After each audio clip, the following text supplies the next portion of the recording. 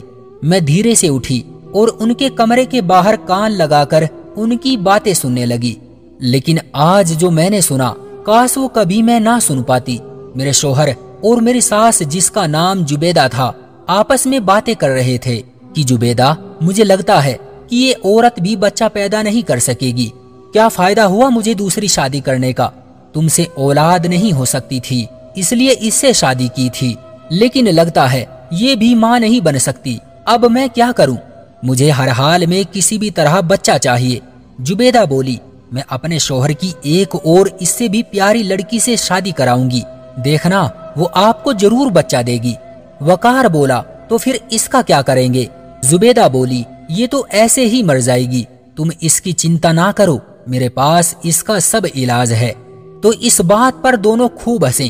یہ سب سننے کے بعد میرے تو پاؤں کے نیچے سے زمین ہی نکل گئی۔ میں نے تو کبھی ایسا سوچا بھی نہ تھا کہ جس عورت کو میں اپنی ماں کا درجہ دے رہی تھی وہ تو میرے شوہر کی بیوی نکلی۔ یہ سب میرے ساتھ ہو کیا رہا ہے، کچھ پتا ہی نہیں چل پا رہا تھا۔ میں جلدی سے اپنے کمرے میں بھاگ گئی اور کمرے کی کنڈی لگا کر رونے لگی۔ میرے ساتھ ایسا کیسے ہوا؟ میں نے ایسا کیا کیا تھا جس کی مجھے یہ سزا ملی؟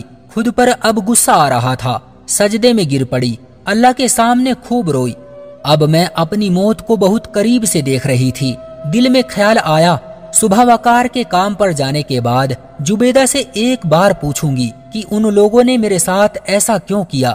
زندگی تو میری اب ختم ہونے ہی والی ہے، لیکن ایک بار ان سے جواب ضرور لوں گی۔ روتے روتے پوری رات بیت گئی۔ صبح جب وقار کام پر جا چکے تو میں اٹھی اور سیدھے زبیدہ کے کمرے میں چلی گئی۔ زبیدہ میری طرف دیکھ کر حیران رہ گئی کہ میں ایسے اس کے کمرے میں کیسے آ گئی۔ میں سیدھے اس کے قریب جا کر اس کا ہاتھ پکڑ کر بیٹھ گئی۔ زبیدہ، تم نے میرے ساتھ ایسا کیوں کیا؟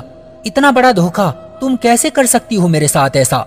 میرے یہ سوال زبیدہ کو چونکا دینے والے تھے۔ وہ ترنت سمجھ گئی کہ اسے سب کچھ پتا چل چکا ہے۔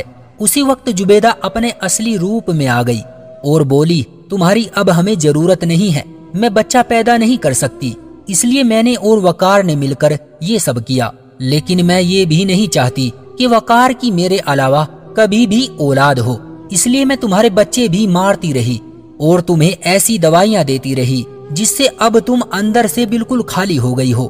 بہت جلد اب تم اوپر پہنچ جاؤ گی۔ کچھ دوائیاں میں تمہیں دودھ میں ملا کر دیتی تھی، دیکھو کیسا حال کر دیا ہے میں نے تمہارا۔ زبیدہ کی سب باتیں مجھے تیر کی طرح لگ رہی تھی۔ میں نے زبیدہ کو اس کے کاندھوں سے پکڑ کر ہلایا اور بولی کہ اللہ انصاف کرنے والا ہے، تم نے جو کیا تم اس کی سزا ضرور پاؤ گی۔